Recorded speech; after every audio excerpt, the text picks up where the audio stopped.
Hey NXT, today we started John 8, and there's a lot in this passage here. Jesus is really dropping a lot of knowledge bombs, and honestly, it can get a little bit confusing. He's saying so much. There's the famous quote where he says, "I am the light of the world," but this is just the one thing I want to point out that Jesus is saying through all of this passage. He is saying, I am God. I am the center of attention. And that's something that sometimes we glaze over, that Jesus is God, and He's the center of our faith. There's a reason we're called Christians, Christ.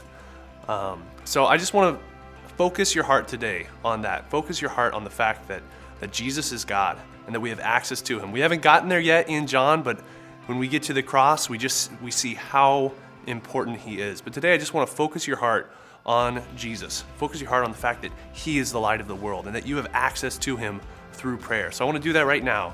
We're just going to pray to God. We're going to thank Him for His Son, who is God. And that's complicated. I can't even get into it, but you know what? Just keep coming to NXT and you'll learn even more, and the knowledge bombs will start to make sense. So let's just pray. Father, thank you today for your Son. Lord, thank you that He is the light of the world. God, that He is the way, Lord, that He paid the penalty for us. Father, I thank you that through Jesus you have made yourself accessible, Father.